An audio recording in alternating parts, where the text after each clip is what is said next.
Genesis 36. Magandang balita Biblia. Ang mga nagmula sa lahi ni Esau. Ito ang kasaysayan ng lahi na mula kay Esau na tinatawag ding Edom.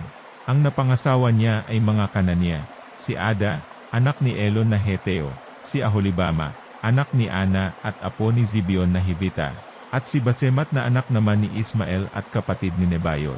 Ang anak ni Esau kay Ada ay si Elifaz, kay Basemat ay si Reuel, at kay Aholibama ay sina Jeus, Jalam at Kora. Silang lahat ay ipinanganak sa Kanaan.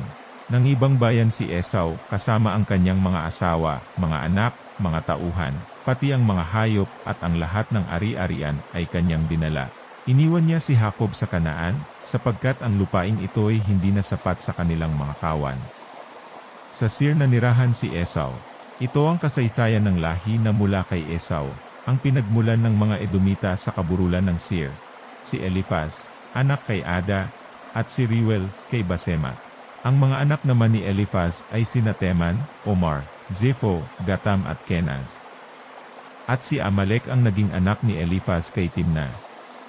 Sila ang mga apo ni Esau kay Ada. Ito naman ang mga apo ni Esau kay Reuel na anak ni Basemat, Nahat, Zera, Shama at Miza.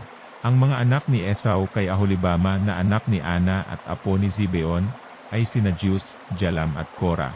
Ito ang mga pinuno sa lahi ni Esau, Teman, Omar, Zepho at Kenaz, Kora, Gatam at Amalek, mga anak ni Elifaz na kanyang panganay at apo ni Ada. Sila'y naging pinuno sa lupain ng Edom. Naging mga pinuno rin sa lupain ng Edom sina Nahat, Zera, Shama, at Miza na mga anak ni Reuel. Sila ang mga apo ni Esau kay Basemat. Sina Jeus, Jalam at Kora ang naging pinuno sa mga anak ni Esau kay Aholibama na anak ni Ana. Ang lahat ng mga liping ito'y nagmula sa lahi ni Esau. Ang lahi ni Seir. Ito ang mga anak ni Seir, ang Horyo, Lotan, Sobal, Zibeon, Ana, Dishon, Ezer at Disan.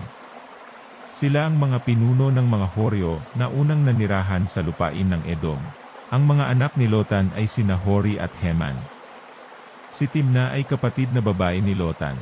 Ito naman ang mga anak ni Sobal, Alvan, Manahat, Ebal, Zepho, at Onam. Ang kay Zibeon naman ay sina Aya at Ana. Si Ana ang siyang nakatuklas ng mainit na bukal sa ilang samantalang inaalagaan ang mga asno ng kanyang ama. Ang mga anak ni Ana ay si Dishon at ang kapatid nitong babae na si Aholibama. Ang mga anak naman ni Dishon ay sina Hemdan, Esban, Itran at Keran. Sina Bilhan, Zaavan at Akan ang mga anak naman ni Ezer. At ang kay Disan ay sina Hos at Aran. Ito ang mga pinuno ng mga Horyo sa lupain ng Seir ayon sa kanilang angkan, Lotan, Sobal, Zibeon, Ana, Dishon, Ezer at Disan. Ang mga hari ng Edom. Ito naman ang mga naging hari sa lupain ng Edom bago nagkaroon ng haring Israelita. Si Bela, ang anak ni Beor, ay naghari sa lungsod ng Dinaba. Pagkamatay niya, pumalit si Jobab na anak ni Zerah, na taga Bosra. Nang mamatay naman si Jobab, pumalit si Husam na Temanyo. Namatay si Husam, at humalili naman si Hadad, anak ni Bedad na tumalo sa mga Midianita sa lupain ng Moab. Avit ang tawag sa kanyang lungsod. Pagkamatay ni Hadad, siya'y pinalitan ni Samla na taga Masreka. Si Sol namang taga Rehoboth sa Euphrates ang sumunod na namahala pagkamatay ni Samla. Pagkamatay ni Sol, ang naghari ay si Baal-Hanan na anak ni Akbor.